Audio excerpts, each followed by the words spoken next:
করেন। খুব অল্প সময় নিয়ে আল্লাহ সুবহানাহু ওয়া তাআলা আমাদেরকে দুনিয়াতে পাঠিয়েছেন। কি কাজ, কি উদ্দেশ্য? ছোট্ট আধা লাইনের ভিতরে আল্লাহ সুবহানাহু ওয়া তাআলা বলে দিচ্ছেন কোরআনে কারীমের মধ্যে, মান যুহজিহা আনিন নার কামাকুলুহা। এক নম্বর, যে ব্যক্তি জাহান্নাম থেকে বেঁচে গেল, ওয়া উদখিলাল জান্নাহ, জান্নাত পেয়ে গেল, ফাকাদ ফাজ, সে সফল এবং কামিয়াব হয়ে গেল। তার দুনিয়ার জীবন সফল, কামিয়াব, সার্থক মানুষ। তার জন্ম সার্থক, তার মৃত্যু সার্থক। যদি খালি এই জায়গায় কোনো গ্যাপ হয়, দুনিয়ার সকল প্রতিপত্তি, সম্মান, খ্যাতি তার অর্জন করার পরেও জাহান্নাম থেকে বাঁচার পরোয়ানা সে দুনিয়া থেকে নিতে পারে নাই, এই ব্যক্তির চেয়ে হতভাগ্য, ধ্বংসপ্রাপ্ত আর কেউ হতে পারে না। বরবাদ, তার জন্ম বরবাদ, তার মৃত্যু বরবাদ। আল্লাহ সুবহানাহু ওয়া তাআলা কোরআনের পাকের ভিতরে আমাদেরকে এই বিষয়টি বারবার বিভিন্ন আয়াতে স্মরণ করায় দিয়েছেন, কিভাবে জাহান্নাম থেকে বেঁচে যেতে পারি এবং জান্নাতে যেতে পারি। এটা শুধু মুখে মুখে বললে হবে না, দোয়া করলে হবে না, এটার জন্য সুনির্দিষ্ট প্রেসক্রিপশন আছে, কিছু কাজ আছে, যে কাজগুলি করলে আল্লাহ সুবহানাহু ওয়া তাআলা এই দুইটা জিনিস আমাদেরকে দান করবেন। কোরআনের পাকের ভিতরে পরামর্শ দিবা বা ইসলামের দিক দিয়ে বিভিন্ন আল্লাহ সুবহানাহু ওয়া তাআলা বলতেছেন, আমরা যার ফয়সালা জাহান্নাম হয়ে যাবে, যে কিলোগ্রাম তার অবস্থা কি রকম হবে? জাহান্নামে নিক্ষেপ করার পর ওই ব্যক্তি এত জোরে চিৎকার করতে থাকবে, সেটা কোনো নমুনা পৃথিবীতে নাই। কি বলতে থাকবে চিৎকার করে? রব্বানা রব্বানা, আল্লাহকে ডাকতে থাকবে। আল্লাহ সেটাকে কোনো সাড়া দেবে না। এইভাবে 1000 বছর কেটে যাবে, দুনিয়া ছেড়ে যাবে। আখিরাতের একদিন মাত্র, ওয়া ইন্না ইয়াওমান ইনদা রাব্বিক কাআলফি সানাতিন মিম্মা তাউদ্দুন। আখিরাতের একদিন তোমাদের দুনিয়াবি হিসেবে 1000 বছরের সমান, আল্লাহ বলতেছে। তো এইভাবে ডাকতে ডাকতে ডাকতে ডাকতে 1000 বছর কেটে যাবে। দিন শেষে আল্লাহ সুবহানাহু ওয়া তাআলা কাছে তাকাবেন, বলতে বলেন, কি বলে, কেন ডাকে? তখন ওই ব্যক্তি আল্লাহ তাআলাকে মনোযোগ দেখে বলতে থাকবে, আখরিজনা না'মাল সালিহান, আল্লাহ একটা চান্সের জন্য একটু জাহান্নাম থেকে বের করে দুনিয়াতে পাঠান।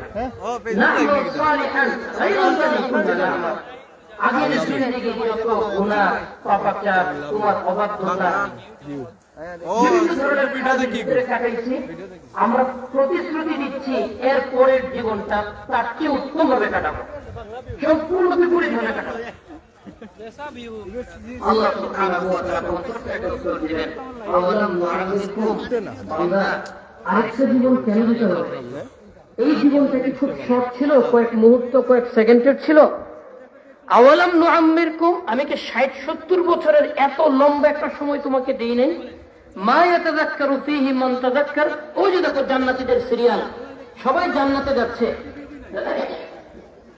তারা কি এই অল্প সময়ের ভিতরেই জান্নাতের ফয়সালা করে নেই? তুমি কেন পারো না? তুমি কেন এত লম্বা সময় জান্নাতের ফয়সালা করতে পারো নাই?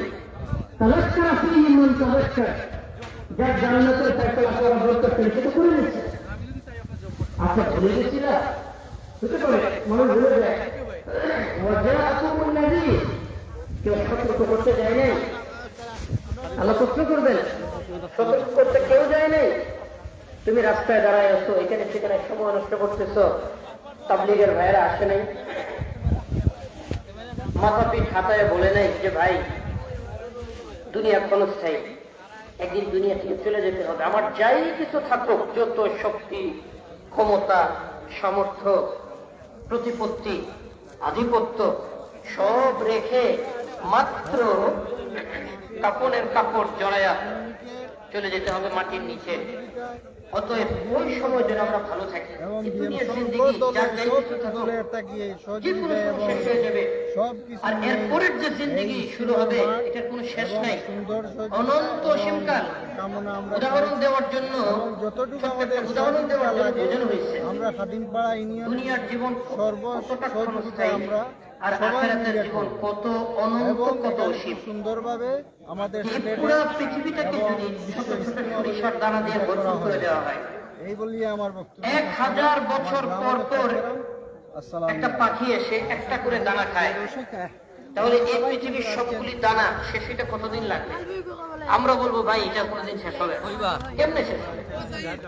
সারা পৃথিবীর এই মহাশূন্য ভরপুর দানা 1000 বছর পরে একটা পাখি, তারপরেও হিসাব কি বলে একটা করে দানা, একটা করে পাখি খাবে, একটা করে দানা কমবে, এভাবে কমতে কমতে একদিন না একদিন শেষ হবে। কিন্তু আখিরাতের জিন্দেগি এত অনন্ত, এত অসীম, যেটা কখনোই শেষ হবে না, কখনোই শেষ হবে না, আবাদান আবাদ চলতেই থাকবে। তো আল্লাহ সুবহানাহু ওয়া তাআলা এই যে আমাদেরকে দুইটা জীবনের মধ্যক্ষণে সৃষ্টি করছেন, কোন ভাইকে তোমাকে সেই কথা স্মরণ করায় দেয় নাই যে চলে যেতে হবে? চলো কিছু প্রস্তুতি নিই ভাই, চলেন না মসজিদে, অল্প সময় কিছু কথা হবে, আল্লাহর কথা হবে, রাসূলের কথা হবে, অল্প সময় শুনি। আমরা কি করছি তখন? বিভিন্ন অজুহাত দেখা কেটে পড়েছে, আল্লাহকে স্মরণ করে দিলেন। ওয়াজাআকুমুন নাযীর, কেউ স্মরণ করায় নাই, তখন বান্দার কোনো উত্তর থাকবে না, লাজবাব হয়ে যাবে। তখন আল্লাহ বলবেন ফাযুকু ফামা লিয-যালিমিনা মিন নাসীর, এই জাহান্নামের শাস্তি ভোগ করতে থাকো, আজকে আমার হাত থেকে বাঁচানোর মতো কেউ নাই। এই যে আল্লাহ সে ডাকলো 1000 বছর, আর আল্লাহ কি উত্তরটা দিলেন? আর দুনিয়ার জিন্দেগি কত মূল্যবান। একবার বান্দা যদি খালি বলে ইয়া রাব্বি, হে আমার রব, এতটুকু বলছে আল্লাহ সুবহানাহু ওয়া তাআলা 3 বার সারা দেন লাব্বাইকা ইয়া আব্দি, লাব্বাইকা ইয়া আব্দি, লাব্বাইকা ইয়া আব্দি। বান্দা কি ব্যাপার, আমার কথা মনে নিচ্ছে? আপনি কি মনে করেন এভাবে সবার সমাবেশ করে বা ইজতেমা করে দিনের দাওয়াত সহজ হবে দেওয়া? স্মরণ করে নেন। ইনশাআল্লাহ আল্লাহ পাক যদি তৌফিক এক কিতাবের ভিতরে আছে, রাসূল সাল্লাল্লাহু আলাইহি ওয়াসাল্লাম বলতেছেন করতে পারেন আমাদের এই ইজতিমা। আখিরি জমানায়, ফিতনা ফাসাদের জমানায়, ধন্যবাদ আপনাকে। ধন্যবাদ। যখন চতুর্মুখী স্কিম চলবে মানুষকে আল্লাহ থেকে বের করানো, আল্লাহকে ভুলায় দেওয়ার, গাফলতের পরিবেশে ডুবায় দেওয়ার মহাষড়যন্ত্র বিশ্বব্যাপী চলবে, ওই অবস্থায়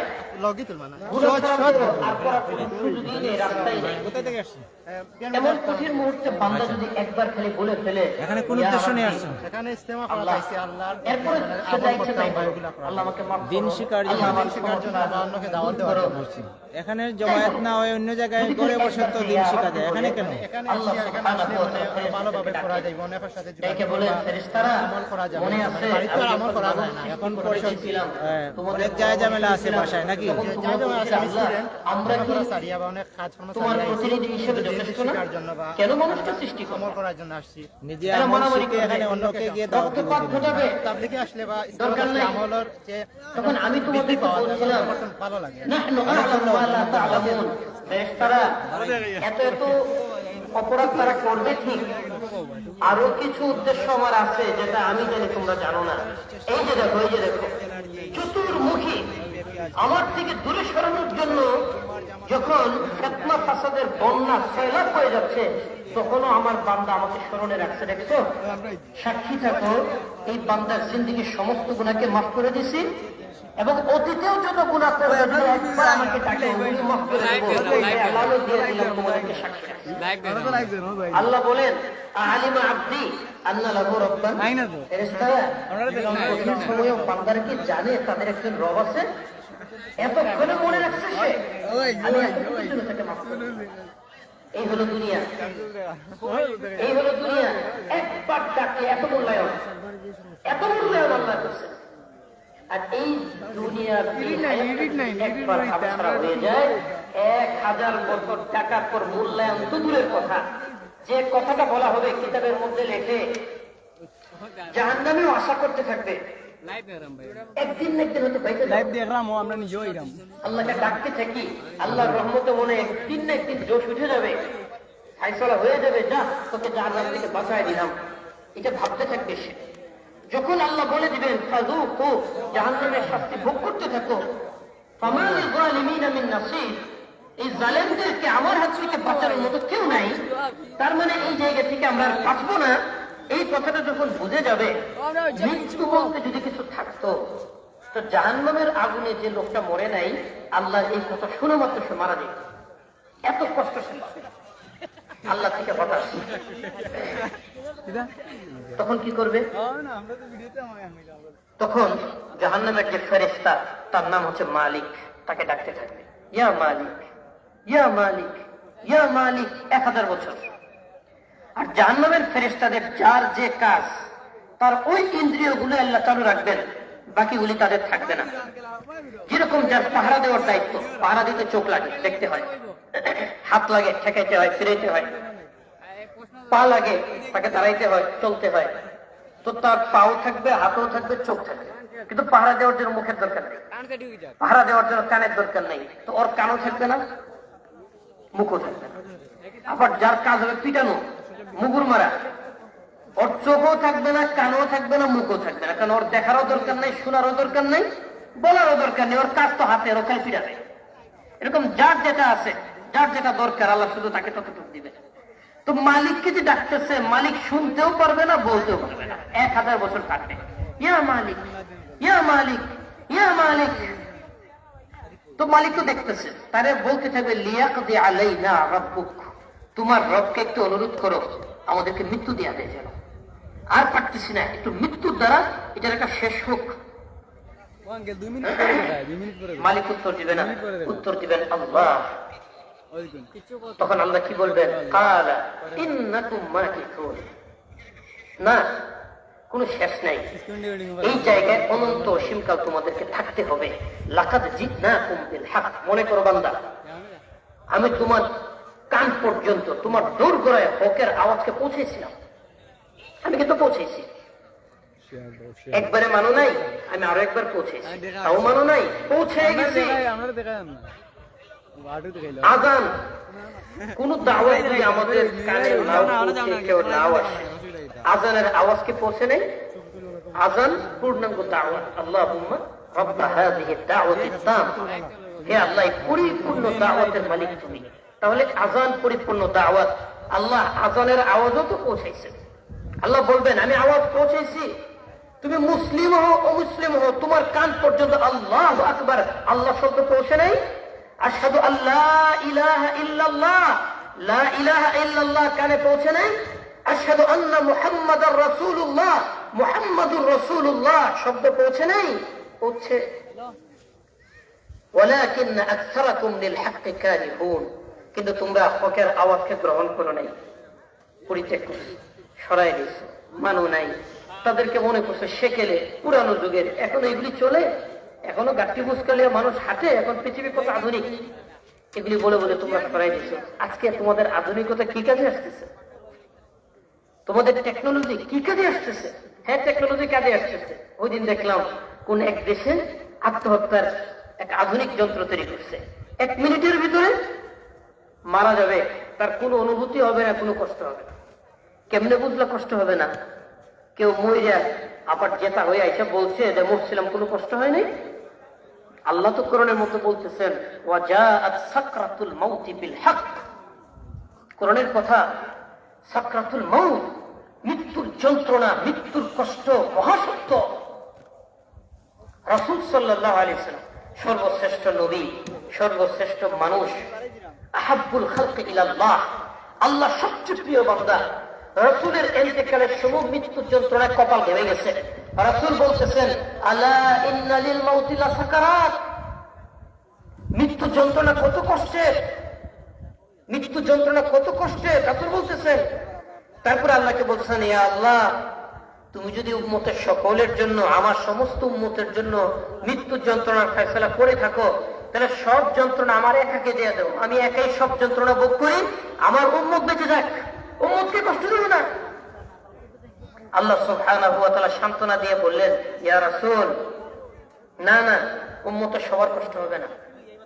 যারা দিনদার হবে, যারা আমার হুকুম এবং আপনার তরিকার উপরে চলবে, মৃত্যুর আগে কষ্ট তো দূরের কথা, মালাকুল মউত, মৃত্যুর ফেরেশতা জান্নাত থেকে একটা রুমাল নিয়ে তার নাকের সামনে ধরবে, ধরা মাত্রই শরীর থেকে ছিটকে তার রূপটা বের হয়ে রুমালের মধ্যে চলে আসবে।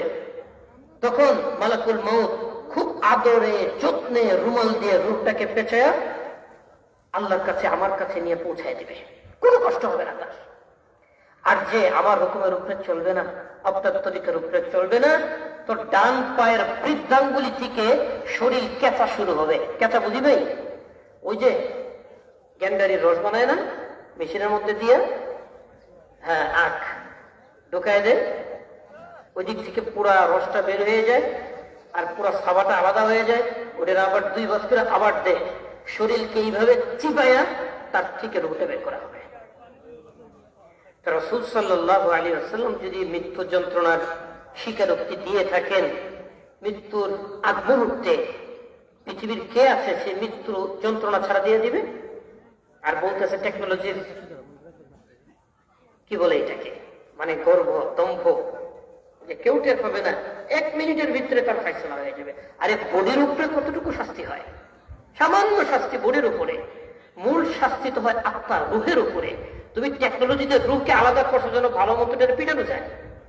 তুমি তো এমন কোন সিস্টেম করতে পারো না যে আত্মাকে আল্লাহর হাত থেকে আলাদা করে ফেলাইতে পারবা।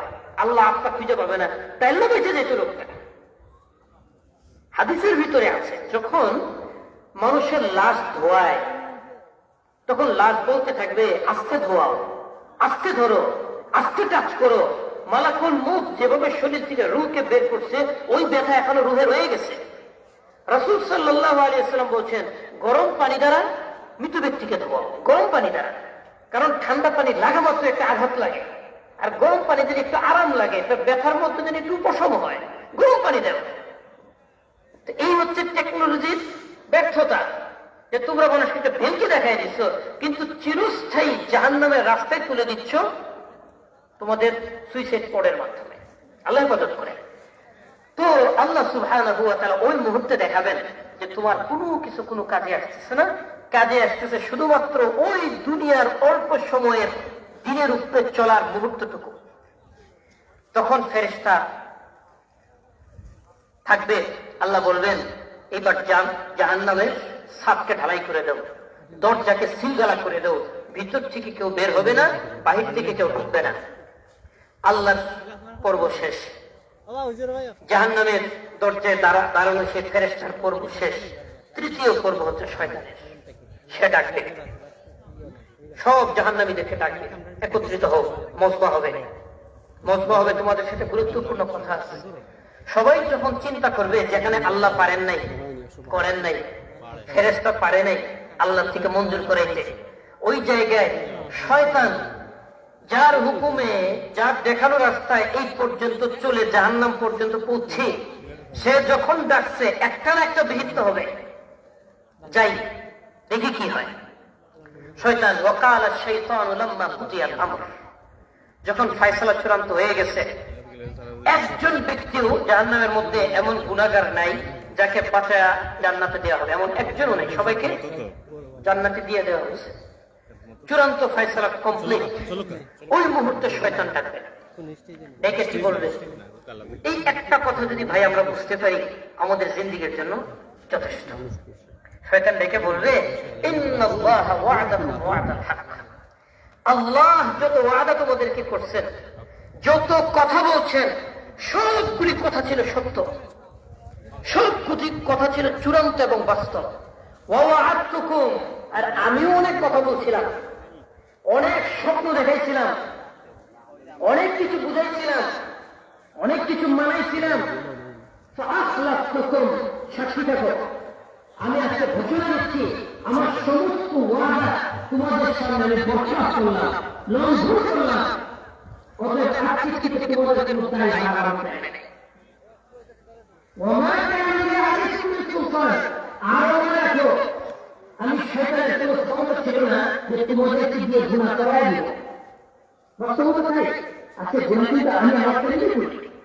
গুনাহ করতে অর্থ লাগে, পয়সা লাগে, ওটা আমার মাথা থেকে পা পর্যন্ত গাম জড়ানো পয়সা, আমার কষ্টার্জিত অর্থ। রেখাটা আমাকে দিয়ে দেয় নাই যে তুই এগুলিতে উল্টা পাল্টা করে স্তর পকেটে দিয়ে গেলাম কিছু, না, কত হয় নাই, এটা আমার কষ্টার্জিত অর্থ। করলাম কিভাবে? আমার পা দিয়ে গেছি, আমার চোখ দিয়ে দেখছি, আমার কান দিয়ে শুনছি, আমার মুখ দিয়ে বলছি, আমার হাত দিয়ে করছি। শয়তান বলবে ওমা কানা লি আলাইকুম মিন সুলতান, তোমাদেরকে গুনাহ করায় দেওয়ার মতো কোনো শক্তি আমার ছিল না। ইল্লা আন দাউতুকুম, আমি শুধু একটা কাজ করছি, মাত্র একটা কাজ করছি, সেটা হচ্ছে তোমাদেরকে গুনার রাস্তাটা খালি দেখাই দিছি। ফাস্তাজাবতুম লি, তোমরা ঝাঁপায় পড়ছো আল্লাহর হুকুম লঙ্ঘন করে কিভাবে আমার হুকুম পালন করা যায়। কেন করছিলা? কেন তোমরা আল্লাহকে বাদ দিয়ে আমারে মানছিলা? চিন্তা করি ভাই, শয়তানের এক একটা কথা আমাদের কলিজায় কেমন আঘাত করবে। যার কথা শুনে এই পর্যন্ত আসলাম, সেই এখন বলে আমার কথা কেন মানতে গেছো? এরপরে কি বলবে? ফালা তালুমুনি, অতএব আজকে আমাকে গালিগালাজ করো না। ওয়ালুমু আনফুসাকুম, গালি নিজেদের দাও, নিজেদেরকে গালি দাও, নিজেদেরকে বলো কেন মানতে গেছিলাম আমি, কেন শয়তানকে মানছিলাম। আল্লাহ রব্বুল আলামিন, যিনি সবকিছুকে সৃষ্টি করছেন, আমাকে সৃষ্টি করছেন, আমার চোখ, কান, নাক, মুখ, এই পঞ্চেন্দ্রিয়, আমার সবকিছু আল্লাহ দিচ্ছেন, আল্লাহর হাতে ছিল আজীবন। আল্লাহ আমার রিজিক পৌঁছাইছেন, আল্লাহ খাওয়াইছেন, আল্লাহ পাচ্ছেন, সবকিছু আল্লাহ। আর খালি অনুসরণ করলাম আল্লাহকে বাদ দিয়ে শয়তানকে। শয়তান আমার জীবনে কিচ্ছু নেই, কেন করলাম? আজকে আমি তোমাদের চিৎকারকে বৃদ্ধি করতে পারবো না, শক্তিকে বাড়াতে পারবো না, আবার কমাতে পারবো না। ওমা আনতুম বিমুসরিফিন, তোমরা আমার উন্নতিকারী আছি না, কোনো ক্ষতি করতে পারবে না। সবাই একটা সমালোচনা আছে, তোমরা সবাই আল্লাহর কাছে করবে। শয়তান যদি কথা বলে শেষমেশ করে নিষ্পিস করে, সেই শয়তানকে মানা পুরো যোগ্যতা আছে। কিন্তু ভুলেও ইচ্ছায় হোক অনিচ্ছায় হোক আমাদের কাজগুলি হয়ে যাচ্ছে, যেন না হয়, যেন ফিরতে পারি। এই কথাগুলি স্মরণ করে দেওয়ার জন্য আল্লাহ সুবহানাহু ওয়া তাআলা এমন এক কিতাবকে পাঠাইছেন, যেটা এখনো আছে, কিয়ামত পর্যন্ত থাকবে। আর যারা বুঝি না তাদেরকে বুঝাই দেওয়ার জন্য আল্লাহ এই দাওয়াতের কাফেলাকে, এই জামাতকে রেখে দিয়েছেন, যে মানুষকে, ভুলে যাওয়া ব্যক্তিদেরকে আবার যেন বুঝায় দেয়, স্মরণ করায় দেয়, জান্নাতের রাস্তায়, জান্নাতের পথে তাদেরকে নিতে পারে। এই জন্য ভাই, একটা মজার কথা রাসূল সাল্লাল্লাহু আলাইহি ওয়াসাল্লাম বলছেন, একটা ভুল আমরা করি, অথচ এই জায়গায় যদি আমরা ভুলটা না করি, তাহলে আমাদের পরিণতিটি কোথায় যেতে পারে? এই জায়গাটা আল্লাহ সুবহানাহু ওয়া তাআলা এত পছন্দ করেন, রাসূল হাদিসটা বলার সময় বলতেছেন যে এই ঘটনা যখন ঘটবে তখন আল্লাহ হেসে দিবেন। এই কথা বলে রাসূল সাল্লাল্লাহু আলাইহি ওয়াসাল্লাম হেসে দিয়েছেন। আল হাদিসুল মুসালসালু বিদ্দিক, এর পরবর্তীতে যে সাহাবী এই হাদিস বর্ণনা করছেন উনিও হাসছেন। এখন পর্যন্ত ওই হাদিস যখন বর্ণনা করা হয়, বুখারীতেও আছে, মুসলিমেও আছে, বাট পূর্ণাঙ্গ এবারত আবু দাউদ শরীফে, তো ওই উস্তাদ হেসে দেন। হাদিসটা কি?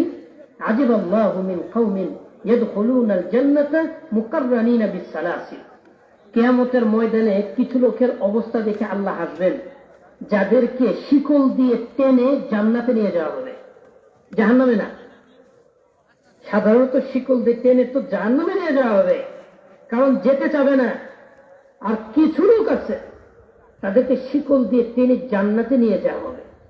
প্রশ্ন হলো, শিকল দিয়ে টেনে জান্নাতে কেন নিতে হবে? ওই ব্যক্তিকে জান্নাতে যেতে চাবে না? না, বিষয়টা এরকম না।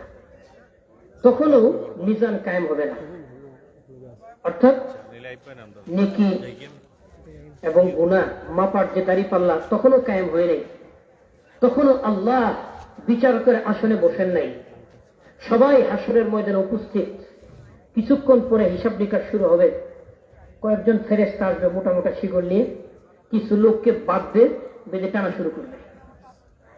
এখন হিসাব হয় নাই, বিচার হয় নাই, জান্নাতের ফয়সালা হয়নি, জাহান্নামের ফয়সালা হয়নি, এর আগে শিকল বেঁধে টানা শুরু। তুমি ব্যক্তি বলতে থাকবে, ভাই কই নেও, কেন নেও, কি অপরাধ, কি ভুল, এখনো বিচার হয় নাই, কে ফয়সালা করলো? ফেরেশতা যার শিকল দিয়ে টানার দায়িত্ব, ওর তো কানও দরকার নেই, মুখও দরকার নেই, ওর তো গেলে হাত হইলি হয়, চোখ হইলি হয়, ও টানতেছে। টানতে টানতে টানতে টানতে জান্নাতের ভিতরে নিয়ে শিকলটা খুলে দিবে, বেচারা লব্ধে দাঁড়ায় যাবে। দাঁড়ায় বলবে, ভাই জান্নাতে আনতে কি শিকলদের টাইনে আনা লাগে? আমার তো বললে দৌড়ে দৌড়ে চলে আসতাম, বললে তো দৌড় দিতাম। ফেরেশতা কোন উত্তর দিবে না। আল্লাহ সুবহানাহু ওয়া তাআলা তার কনভার্সন, সে তো একসময় গুনার লাইনে ছিল, জান্নাতের লাইনে আসলো কিভাবে, এই মুহূর্তটা একটা ভিডিও তার সামনে তুলে ধরবে। সে দেখবে জাহান্নামের লাইনে, জাহান্নামের রাস্তা সে দৌড়ে দৌড়ে আগে রাখতেছে, যেন সে জাহান্নামে গিয়ে চলছে, দ্রুত জাহান্নামে চলে যেতে। এখন তো বলতেছে ছেড়ে দিলে দৌড়ে চলে এখানে জান্নাতে। আল্লাহ তাকে দেখাবেন, বান্দা এই দেখ তোরে ছেড়ে দিচ্ছিলাম দুনিয়াতে, দুনিয়াতে তুই ছাড়া ছিল, তোর হাত পকেট যা ইচ্ছা তাই করতে পারে, তোর পা খোলা যেদিকে যেতে পারে, চোখ স্বাধীন, যেদিকে ইচ্ছে সেদিকে তাকানো যায়, দেখা যায়, মুখ স্বাধীন বলা যায়, কান স্বাধীন শোনা যায়, সব স্বাধীন ওপেন। আর তখন তো পরিণতি ছিল জাহান্নাম। তখন আমি কি করলাম, একটা পেজ, এক এক দিন এক এক পেজ, এক ব্যক্তি দেখবে তার জিন্দগির ভিতরে জাহান্নাম ছাড়া কিছু নেই। কিছু লোক এসে তাকে জোরপূর্বক ধরে জান্নাতের রাস্তা খুলে দিচ্ছে। এরপর থেকে তার জান্নাতের পথে চলা শুরু। আমরা কি চিন্তা করি তো এইখানে এই মসজিদের অধিকাংশই আমরা এই ক্যাটাগরি না, নিঃসন্দেহ জামাত আসতেছে বুঝে ফেলেছে, ওই যে 5-7 জন লাইন ধরে এসেছে, এই তো ধরবে আমাদের, 2-3 জন দাঁড়ানো করে চলে যায়। আমি একজনকে পাইছি আমার সালের বছর, সে বলতো আমি তো আরো ভয়ঙ্কর কাজ করতাম। একজন ভাতৃদের ছিলাম, তো জামাত আসলে বলতাম ভাই আমি তো হিন্দু, আমি তো মুসলমান, মুসলমানদের না তোমার দাওয়াত দেওয়া ওদের কাছে চলে যাও। সে বলে আল্লাহ বাঁচাইছে, ওই মুহূর্তে আমার মৃত্যু হইলে আল্লাহ যদি এই কথার উপরে আমার ফেসলা করে দিতেন, আল্লাহ বাঁচাইছে যে আমি ওই কথার উপরে আল্লাহ আমাকে মৃত্যু দেন না। এরকম বিভিন্ন অজুহাত দেখায় আমরা ছুটে যাই। বহুত মানুষ আছে ভাই চলেন না, অল্প সময় 5 মিনিটের জন্য, খুব ব্যস্ত ভাই, খুব ব্যস্ত, পারতেছি না ভাই, 2 মিনিটের জন্য আসেন। শেষ মুহূর্তে যখন আর ব্যস্ততা দেখায় পারে না, তখন ভাই প্যান্ট নিয়ে আনেন, কাপড়টা না পান ভাই, কোন সমস্যা, আসেন মসজিদ, আমাদের পরিষ্কার পবিত্র লুঙ্গি আছে, কাপড় আছে, আপনি পরে নেবেন। আবার মসজিদ থেকে চলে আসার সময় আপনার প্যান্টটা পরে নেবেন, কোনো সমস্যা নেই। তো ভাই প্যান্ট না, শরীরও না, কোন সমস্যা নেই, গরম পানির ব্যবস্থা আছে মসজিদ, সুন্দর করে গামছা দিব, লুঙ্গি দিব, গুছুল টুসুল করে অল্প সময় বসলেন, কথাটা শুনে এরপর আপনার কাছে চলে গেলেন। তো ভাই একজন লোক আসছে, সেগুলো দাঁড়ায়, এই কথাটা সবচেয়ে বেশি বলে না, ওই একজনের জন্য অপেক্ষা করতেছি, এখনই আছে, ঠিক আছে আসুন, আসতে তো 5 মিনিট দাঁড়ায় থাকতে হবে, এই 5 মিনিট প্রস্তুতি চলেন। লোকের নাম্বারটা দেন, বন্ধুর নাম্বারটা দেন, ওকে আমরা লোকেশন বলে দিই, চলে আসুন মসজিদে, এরপর উনি আসা মাত্র আপনি চলে যাবেন, কোনো সমস্যা নেই। মানে আসলে তো কোনো লোক টোক নাই, বেচারা এখন তার কিছু খুঁজে পেতেছে না। আসলো মসজিদে, ঠিক আছে, অজু গোসল করলো, বসলো, পাক পবিত্র অবস্থায় আল্লাহর দরবারে একজন ব্যক্তি গিয়ে বসছে। সোজা কথা না, ইলিয়াস রহমতুল্লাহ আলাইহি ওনার একটা ঘটনা আছে। নিজামউদ্দিন যে মার্কাজ, যেখান থেকে সারা পৃথিবীর দাওয়াতের কাজ চলে, তার মাত্র হাফ কিলো হবে না, 1/4 কিলো দূরেই একটা মাজার আছে, যেখানে মানুষ আল্লাহকে বাদ দিয়ে মাজারকে পূজা করে। ইলিয়াস রহমতুল্লাহ আলাইহি ওই মাজারে গেলেন, গিয়ে 2টা লোককে দাওয়াত দেওয়ার জন্য টার্গেট করলেন। এমন সময় একজন মাওলানা সাহেব আসলেন, এসে বললেন হযরত এইগুলির দাওয়াত দিয়ে কাম হবে না, এইগুলো ধরে পিটাইতে হবে। কেন পিটাইতে হবে কেন? ওই 2 দিন আগে আমি একটা দাওয়াত দিতে নিছি, ওই বেচারা আমারে ফালাইয়া মারছে, শরীর থেকে রক্ত পড়ছে। এখন আজকে আমি আর দাওয়াত দিতে আসিনি, আজকে আমি চান্স খুঁজতেছি কেমনি ওটারে পামু, আর পাইলে আজকে আমি প্রতিশোধ নেব। উনি বললেন মাওলানা কেমনে দাওয়াত দিচ্ছিলেন, কি বলছিলেন, কি করছিলেন? আমি কবরে সেজদা করে কবরে সেজদা করে দিয়েছি। তখন আমি পিছনে একটা লাঠি দিয়া ওটা উড়াইছি, ওটা এমন এক ধমক দিছি যে পুরানা দিছে কোথাও আছে আল্লাহ ছাড়া কাউকে সেজদা করা যায়? আপনি কবরের সামনে সেজদা দিচ্ছেন কেন? ওই বেচারা ডানে বামে কিছু পায় নাই, হাতে ছিল একটা ছাতা, ওই ছাতা দিয়ে ধরে পিটানো শুরু করছে, আমার শরীর থেকে রক্ত পড়ছে। মাওলানা সাহেব তখন ইলিয়াস রহমতুল্লাহ বলেন, মাওলানা মুসলমানের রক্ত এত সস্তা, এখানে সেখানে রক্ত ধরাবে এত সস্তা মুসলমানের রক্ত এখন হযরত ওসমান রাদিয়াল্লাহু আনহু রক্ত ধরছে এই কথা শোনার পর রাসূল সাল্লাল্লাহু আলাইহি ওয়াসাল্লাম অভিযান করলেন কেমন করলেন দুইটা বয়ান দিলেন যে মুসলমানরা রক্ত এত সস্তা না আর আপনি দেখেন রক্ত ধরেন না না আপনি দেখেন কিভাবে এদেরকে দেওয়া হয়। তখন ওই দেশের এক জায়গায় ফলো করতেছে ইলিয়াস রহমতুল্লাহ আলাইহি ওই যে জায়গাটার মধ্যে সাজদা হয় ওই জায়গাতে গেছে একটা লোকটা ডাইকে উঠাইছেন উঠে বললেন ভাই কোথেকে আসছেন বলল অমুক এলাকা থেকে আসছি কেন আসছেন ভাই নিশ্চয়ই কোনো না কোনো একটা সমস্যা নিয়ে তো আসছে ঘুরতে ফিরতে কেউ যায় না কোনো একটা আপদ বিপদ মুসিবত নিয়ে তো যায় বললো যে আমি এই মুসিবতটা নিয়ে আসছি বলে ভাই এই যে এই জায়গায় যে ব্যক্তি শোয়া আছেন আল্লাহর অনেক বড় ওলি অনেক বড় কুতুব অনেক বড় নেককার বান্দা ওনার কাছে যখন কোনো ব্যক্তি এরকম কোন সমস্যা নিয়ে আসতো তখন উনি কি বলতেন জানেন কি আমল দিতেন কি কাজ করতে বলতেন এই কাজটা যে ব্যক্তি করতো ওই ব্যক্তি মুসিবত থেকে বেঁচে যেত ওই কাজ থেকে ভাই আমার তো জানা দরকার না তো হ্যাঁ ভাই তোমার জানা দরকার পারলে বলে এই জন্যই তো আসছি বলে চলে না এর সামনে একটা মসজিদ আছে ওই মসজিদে নিয়ে বলতেছে তো ওই ব্যক্তি হারিয়েছে বিপদের মধ্যে পড়া বিপদ থেকে যে কোনো মধ্যে তাকে উদ্ধার হতে হবে ইলিয়াস রহমতুল্লাহ আলাইহি তাকে ধরে মসজিদে নিয়ে আসছে আসার পর বললেন ওনার কাছে যেই আসবে উনি তাকে একটা আমল দিলেন সেটা হচ্ছে তুমি গোসল করো পবিত্র হয়ে আল্লাহর দরবারে প্রথমে কিছুক্ষণ ইস্তেগফার পাঠ করো তারপর 2 রাকাত নামাজে দাঁড়াও নামাজটা এত সুন্দরভাবে পড়বে যে দুনিয়ার কোনো ধ্যান খেল তোমার নামাজে যেন আসতে না পারে এরপর তুমি নামাজের ভিতরে সেজদায় যাও যায়া ইচ্ছা মতো কেউ দেখতেছে না তোমাকে কেউ দেখতেছে না এক আল্লাহ ছাড়া ইচ্ছা মতো মন খুলে কিছুক্ষণ কান্দো চোখের পানি ঝরাও আর আল্লাহকে বল আল্লাহ আমি বিপদের মধ্যে পড়ে গেছি এইখান থেকে আমাকে তুমি ছাড়া কেউ উদ্ধার করতে পারবে না বলো তুমি আল্লাহকে দেখো তোমার 2 রাকাত নামাজের পরপরই অন্তরে একটা তাসাল্লি পাবা একটা সান্ত্বনা পাবা মনে হবে যে আল্লাহ তোমার ডাকটা শুনছেন যেন বলছেন বান্দা ঠিক আছে শুনলাম সময় মতো ফয়সালা হবে তুমি একটু প্রশান্তি পাবে এরপরে বাড়িতে চলে যাও আল্লাহর হুকুম কখনো লঙ্ঘন করো না রাসূলের তরিকায় চলো না যেহেতু সেজদায় করে আল্লাহকে বলতে পারছো অপেক্ষা করো আল্লাহর ফলাফল তোমার হাতে দিবেন বেচারা রাজি হয়েছে তখন গেল ওযু করতে গোসল করতে শেষ করে এসে ইলিয়াস রহমতুল্লাহ আলাইহি মসজিদে দাঁড় করাই দিয়েছেন উনিও দাঁড়াইছেন আর ওই যে ব্যক্তি যে ছাতার বাড়ি খেয়েছে উনি পাশে বসা ইলিয়াস রহমতুল্লাহ আলাইহি পিছনে একটা পিলারের সামনে দাঁড়াইছেন দাঁড়ায় একটা কথাই ওনার সাজদার মধ্যে যে আল্লাহ আমার দায়িত্ব এতটুকু ছিল আমার আর দায়িত্ব নাই শিরিকের দরবার থেকে তুলে আই না তোমার দরবার পর্যন্ত পৌঁছে দিছি